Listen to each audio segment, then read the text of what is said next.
stomach was bloated, as in, you see me, you think I'm one pregnant woman and all that. I had difficulty in breathing. I couldn't breathe. I had the surgery. The only thing I know that is happened. It's already happened. I don't know how it's happened. What I know that it's already happened. I don't know. Thank you. I'm grateful. There was no abnormality found. We have. It has ended in me. Me. My siblings will not suffer what I suffered. Pastor Jerry, thank you. It's okay, Chu. I live in France. My testimony go like this. I live in Europe many years. I never achieve anything. When I try to invest somewhere, the money will disappear. I will not see that thing. Before, I'm seeing money, but when I'm trying to use it and do something, the money will disappear. I cannot give account of that money. I called my mother. I complained to my sisters, my brothers, everybody in them too facing the same thing. Even my house and building village, since many years, it's uncompleted. Here,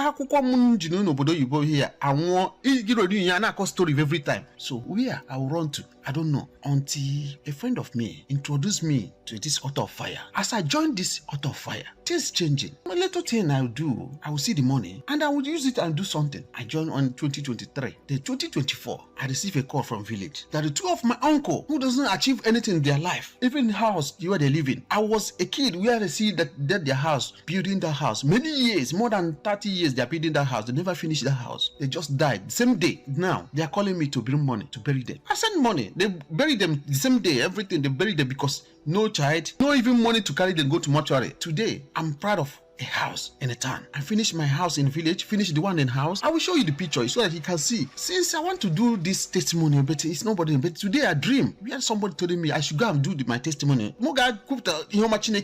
So I'm here game. It's the first time more this kind of video. Even if I come if I've known shake. So I'm can get this altar of fire is too much. Pastor Jerry, God will bless you. God will continue to bless you. You will stay long life. I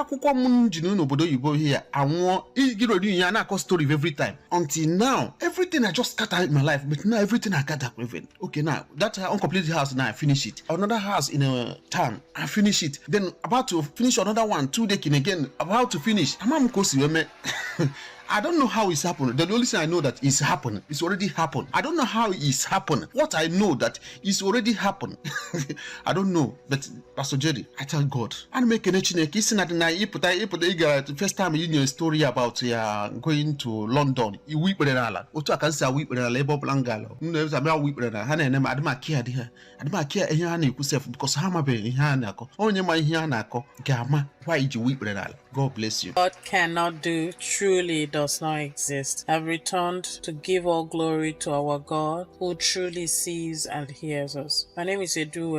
I'm a geriatric care nurse by God's grace. This testimony has to do with the child of my boss who was healthy and then suddenly one day he started to have a headache and then started to have seizures, and what we thought was a minor situation degenerated into a situation where we had to be in the teaching hospital, and a series of investigations carried out revealed that he actually had, in fact, some kind of tumor growing in his brain in really sensitive positions. It was sensitive because the neurosurgeons here said it was a delicate place to intervene by surgery. But brethren, we brought the scans, the situation to God on this altar of fire. We took the declaration from a testimony of someone who had had a similar situation, and Papa declared anyone with a tumor in the brain instantly being reversed. And we knew that that was a turning point. God used those declarations and reversed the situation, and God miraculously removed the tumors, removed the infarct. An infarct is a place, a part of the body where blood supply is no longer made available. The brethren, God healed him perfectly, and the follow-up scans could not find those infarcts anymore. The tumors could not also be found, and we knew that God was on our case. So he had had a full body work, and one of the things that we found was that he had 3 holes in his heart. And now that these 3 holes were congenital, meaning that he was born with it. We listened to what they had to say, but we knew that the real battle was going to be taken up on the altar of fire.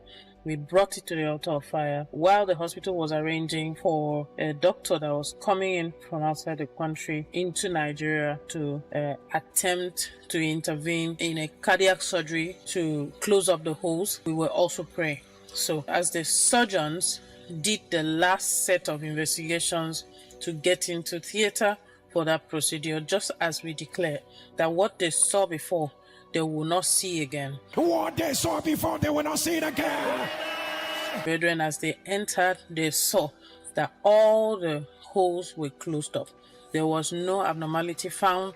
We have pictures of scans for before and after, and we know that truly what our God cannot do does not exist. All I knew was to pray about this. I wrote series of mails to pray with Pastor Jerry at stripsofjoy.org. As the situation progressed, when the tumors were absent, I updated, and when we found holes in the heart, I also made another mail. At every stage, I have details and screenshots and dates of all of these appeals to the altar of fire, and God did not put us to shame. He heard us, and He answered.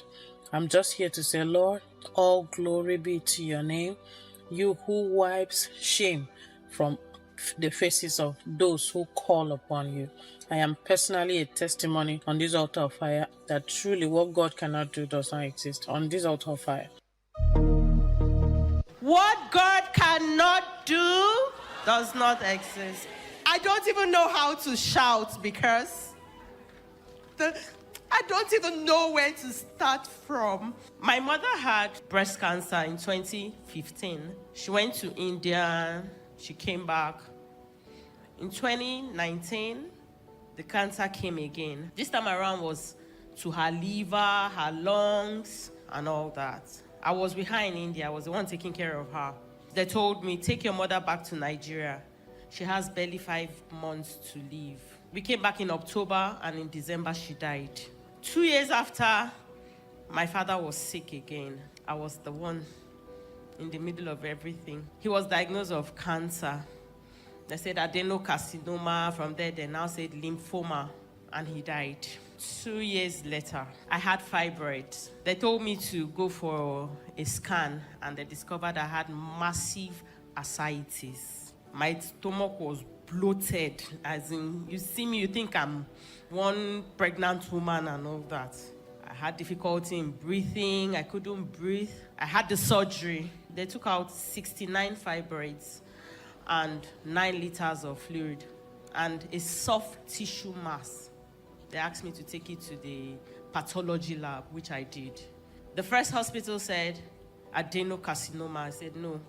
That was the same thing they said about my father, and now they are saying adenocarcinoma. I went back to the doctors. He said, no, this is not adenocarcinoma, that they've put their heads together. It's gallbladder cancer. I left to National Hospital with the tissue blocks from the first hospital. It came out ovarian cancer. I went to Lagos to seek for a third opinion. They still said ovarian cancer. In the hospital, I was on the altar, and pastor said, ascites, let it be reversed, let it be reversed. Ascites. If you are the one, put it on the live stream. The devil is a liar. I announce, let it be reversed. And I jumped up, I said, that's my word. And everybody in the word, they were looking at me. I said, my father has said it. He has said it. I don't have ascites again. It wasn't long. He just said, ovarian cancer. Ovarian cancer. Ovarian cancer. Ovarian cancer. I announce, let it be reversed. Let it be reversed. Meanwhile, he had declared that you went for his fibroid surgery, and now they are telling you it is cancer. You went for a fibroid surgery, and they took out what they said was growing, and they took it and went and tested it, and they said there's cancer, and they said there's cancer. The healing power of God is here. By the power that raised Jesus from the dead, I announce, let it be reversed by fire. I said, that's my word. I went to Sin Lab. I did a test. I told them I want to do a tumor marker. From 8,000, I did the tumor marker.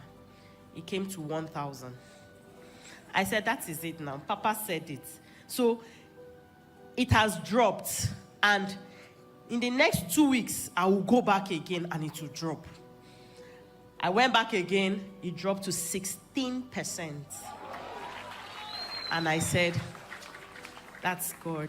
I was sent to see the gynae. I went to the clinic and they scheduled me for total hysterectomy. I said I was not going to do it. The doctors talked and talked. I said, I'm a single girl. I would like to get married.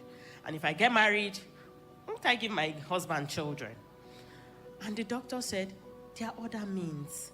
You can adopt, you can do this, you can do that. You're lucky you have a son. I had a son when I just left secondary school, and then it was a mistake. The doctor said to me, one of the doctors, she's a Muslim, and she said to me, don't worry. I know you want babies. Go for your surgery. When you finish, I'll take you to somewhere where you have children. Inside my mind, I say, take me to where? She said, do you know that there's a place they call what God cannot do, does not exist? Hey!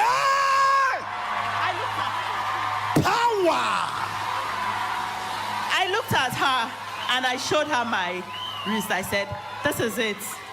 I am there already. And God has already started with me there. And she said, then why are you scared? Go and take out the damaged ones and then go back to the altar. Which I did. I did that surgery. And after the surgery, they went, they took the things, they removed, they tested. Not even one cancer cells were found. I went back to my doctor. My doctor said, it's not possible. It's not possible. How can you be a stage 4 cancer patient and you're saying they do? I said, my God did it. And Roy did it for me. And the doctor said, go for a second opinion. I left. I took the tissue blood. I went to another lab and did the second opinion. And it still came out, no cancer cells found. I actually gave up when I was sick.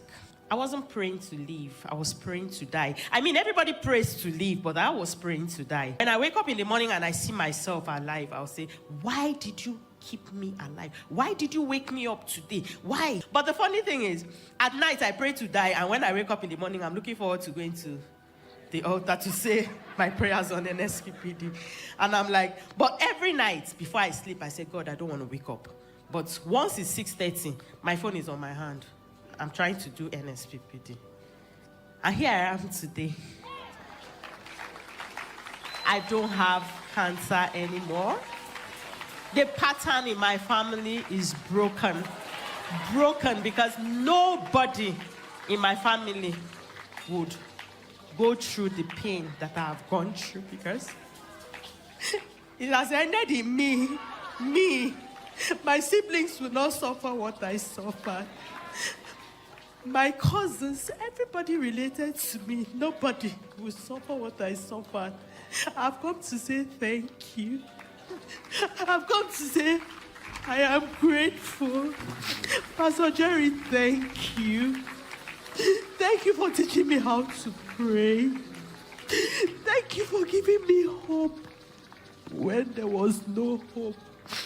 Thank you.